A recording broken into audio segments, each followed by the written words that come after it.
গড়কাপ্তানি পথৰ দুৰৱস্থাৰ বাবে কিন্তু এতিয়া জিয়াটো ভুগিব লগা হৈছে সাধাৰণ লোকসকলে আৰু পৰিৱেশটো দেখুৱাইছো এই মুহূৰ্তটো যি পথ সেই পথৰ ওপৰত কিন্তু পানী জমা হৈ আছে যাৰ ফলস্বৰূপে কিন্তু এজন বাইক আৰোহী বা এখন সাইকেল লৈ সাধাৰণ যিসকল লোক আছে সেই লোকসকলে পাৰ হৈ যোৱাৰ ক্ষেত্ৰত যথেষ্টখিনি অসুবিধাৰ সন্মুখীন হৈ আছে আৰু এয়া হৈছে মিছামুখ ৰধলা সংযোগী যি গড়কাপ্তানি পথ সেই গড়কাপ্তানি পথৰ দৃশ্য আচলতে পথটোৰ যি দুৰৱস্থা সেই দুৰৱস্থাৰ বাবে জিয়াটো ভুগিছে সাধাৰণ লোকসকলে এজন বাইক আৰোহী আছে আমি কথা পাতিম পথছোৱা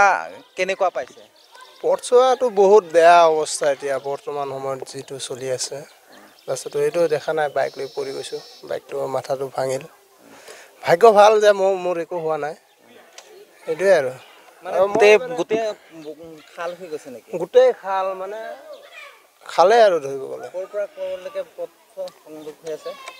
আপোনাৰ এই আগৰ পৰা আপোনাৰ এইখিনিলৈকে বহুত বেয়া হৈ আছে ৰাস্তাটো আৰু এইফালেতো যাবই নাই বহুত বেয়া ৰাস্তা মানে চৰকাৰক এইটোৱে ৰিকুৱেষ্ট কৰোঁ যে ৰাস্তাটো অলপ ভাল কৰি দিলে ভাল পাম ইমানে আৰু নিশ্চয়কৈ আচলতে মেৰামতি কৰিব লাগে পথছোৱা সহযোগীয়ে দৃশ্য দেখুৱাইছে পথৰ মাজে মাজে এইদৰে একোটা গাঁত যাৰ ফলস্বৰূপে কিন্তু এওঁলোকে জিয়াটো ভুগিছে পথটোৰ যি দুৰৱস্থা আপোনালোকে যথেষ্ট কষ্টৰ সন্মুখীন হৈছে কি ক'ব হয় বহুত কষ্ট হৈছে আৰু পথটো এনেকুৱা আজি আপোনাৰ প্ৰায় ৩-৪ বছৰৰ পৰা এনেকুৱা হৈছে আধা ৰাস্তাটো বনালে কিন্তু আধাটো ইলেকশ্যনৰ আগতে বনাই এইখিনি আমাৰ নবনাকৈ থৈ দিছে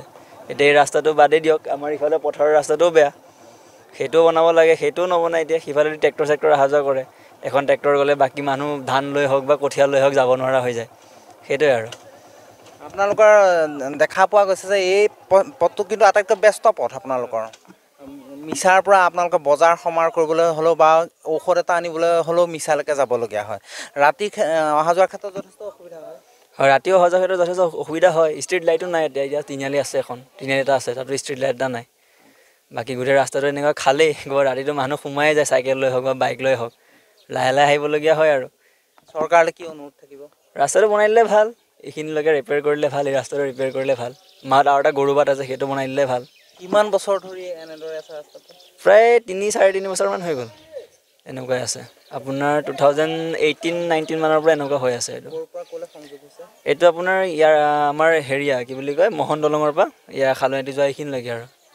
বাকী আপোনাৰ এই ৰধলা যোৱা ৰাস্তাটো এইটোতো আপোনালোকে গমেই পাইছে কেনেকুৱা হৈ আছে ৰাস্তাটো সেইটোৱে